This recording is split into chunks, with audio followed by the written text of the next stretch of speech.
Welcome back to DS classes में आप सभी का स्वागत है। मैं दीपिका साहू आज आप सभी के लिए लेकर आ चुकी हूँ क्लास 8 लेसन 1 अनादर चांस के क्वेश्चन आंसर। जैसे कि मैंने आप सभी से बोला था कि क्वेश्चन आंसर जल्दी ही आएंगे। अगर जिसने भी लेसन 1 का जो लेसन है वो पूरा नहीं पढ़ा है, उसकी हिंदी मीनिंग नहीं पढ़ी है, तो मैंने डिस्क्रिप्शन में लिंक दी हुई है, आप लोग जाइए पहले उसे चेक कीजिएगा, क्योंकि उसमें मैंने पूरा हिंदी में समझाया है, इसलिए बोल रही हूँ। और अगर आपको पहले से पहले से आपने समझ लिया है उसको, तो फिर आपको उसकी ज़रूरत नहीं, फिर आपको सिर्फ क्वेश्चन आंसर की नीड है।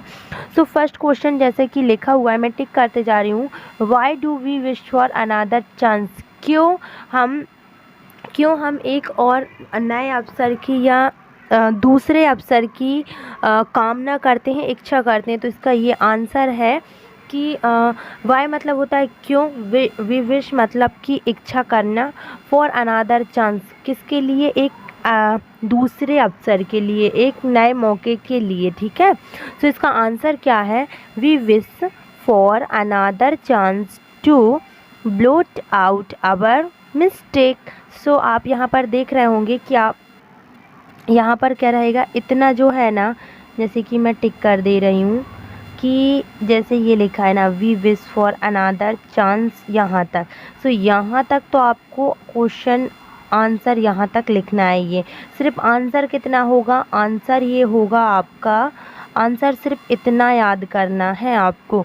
क्या आंसर होगा? To blot out our mistake, मतलब कि हमारी जो गलतियां हैं उन्हें सुधारने के लिए हमें एक नए अवसर की ज़रूरत होती है। और ब्लोट आउट की जगह पे आप करेक्ट भी लिख सकते हैं, करेक्ट लिखेंगे तो भी गलत नहीं होगा। ठीक है, अगर आप करेक्ट लिखेंगे तो वो भी सही ही होगा।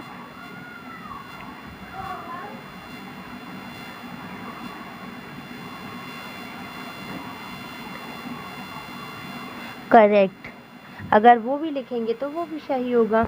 तो ब्लोट आउट की जगह पे आप करेक्ट लिख सकते हैं और पूरा वैसे का वैसा रहेगा। इतना अब आपको इसमें क्या याद करना, सिर्फ इतना ही तो याद करना है, ये तो आपको क्वेश्चन में ही मिल गया। अभी हम देखेंगे क्वेश्चन नंबर 2, जैसे कि लिखा हुआ है, what does it take to make a brand new start?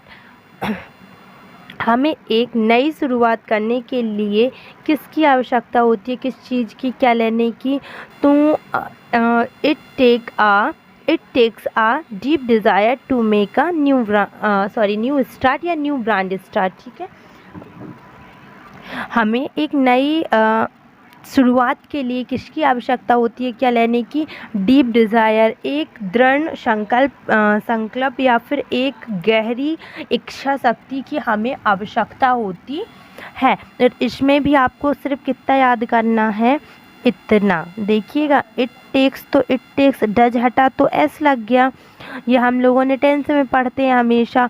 और मेक न्यू स्टार्ट, तो मेक अ न्यू स्टार्ट, तो आपको याद कितना करना है? आपको याद सिर्फ डीप डिज़ायर करना है, मतलब हम एक गहरी इच्छा शक्ति की आवश्यकता होती है। अभी हम थर्ड क्वेश्चन देखेंगे, जैसा कि लिखा हुआ है, जैसे कि लिखा हुआ है ये question number 3, why we never give up in despair? हमें निराश भरी सिचुएशन में, मतलब निराशाजनक स्थिति में हमें गिव अप, हार क्यों नहीं माननी चाहिए? इसका सिंपल सा आंसर है, वी शुड, एक मिनट, यहाँ पर जो है ना, यहाँ पर शुड है, याद रखिएगा, गलती से यहाँ पर नहीं लिख पाई हूँ मैं क्वेश्चन में। ये क्वेश्चन कैसा है, why we should never give up, why should भी आएगा, वी शुड नहीं आएगा, क्योंकि वाई लेगा है, तो ये क्वेश्चन है, तो क्वेश्चन में अपन लोग जो हेल्पिंग वर्ब है उसको पहले लिखेंगे, क्योंकि हम क्वेश्चन कर रहे हैं, मतलब वो इंट्रोगेटिव फॉर्म में जाता है। तो पहले क्या आएगा, why should be never give up in despair. ठीक है, तो यहाँ पर क्या रहेगा, यहाँ पर जो है शुड आएगा। ठीक है, सो यहाँ पर मैंने लिख भी दिया है, डोंट वरी, गलती नहीं होगी। Why should we never give up in despair, इसकी क्वेश्चन है, इसका आंसर क्या है?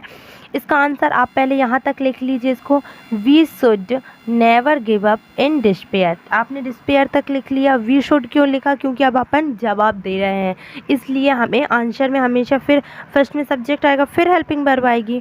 ठीक है, तो आपने इतना लिखा। तो अब इसके बाद क्या होगा? डिस्पेयर से अभी आगे जब जाओगे आप तो बिकॉज लगाओगे। We should never give up in despair मतलब हमें हमेशा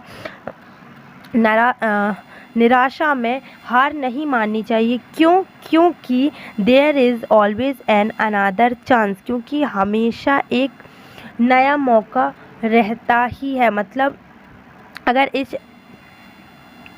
अगर अपन इस चीज़ में हार मानेंगे या कुछ भी होगा, सो हमें आगे चलकर एक अनदर चांस ज़रूर मिलता है हमेशा। तो हमें कभी भी निराश भरी सिचुएशन में निराशा में हार नहीं माननी चाहिए, कभी गिव अप नहीं करना चाहिए। ठीक है, अभी फोर्थ क्वेश्चन देखेंगे। What should be hope for our future? What should be hope for our future, हमें हमारे भविष्य के लिए क्या आशा करनी चाहिए? तो वी शुड होप, यहाँ पर मैंने एक थर्ड क्वेश्चन नंबर जो तीसरे नंबर का क्वेश्चन है, जो थर्ड क्वेश्चन है वो नहीं लिया है, वो इम्पोर्टेंट नहीं है, इसलिए मैंने उसको नहीं लिया है। What should be hope for our future, हमें हमारी फ्यूचर के लिए, भविष्य के लिए क्या आशा करनी चाहिए? तो we should hope for our future, आपने फ्यूचर तक वही लिख लेना है जो है। यहाँ से आप लिखेंगे शुड को वी के बाद लगाइएगा और आप यहाँ तक लिख लेंगे। फिर इसके बाद क्या लिखेंगे?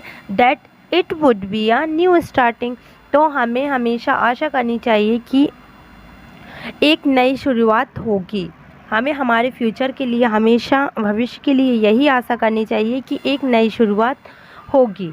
ठीक है, क्योंकि किसी भी चीज़ की एक नई शुरुआत ज़रूर होती है। अगर हम लोग अभी फेल हो रहे हैं किसी चीज़ में, तो आगे चलकर हो सकता है कि हम उस चीज़ में सफल हो जाएं। ठीक है, सो कभी भी हमें अनदर चांस का यही वो है कि हमें कभी भी हार नहीं माननी चाहिए, हमें हमेशा एक नए मौके की तलाश रहनी चाहिए। हमने इसमें यही सीखा है। तो जितने भी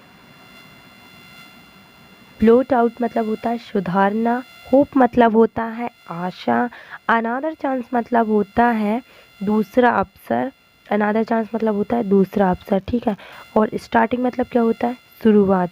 स्टार्टिंग मतलब होता है शुरुआत। डिस्पेयर मतलब क्या होता है? निराशा। डिस्पेयर मतलब होता है निराशा। फ्यूचर मतलब होता है भविष्य।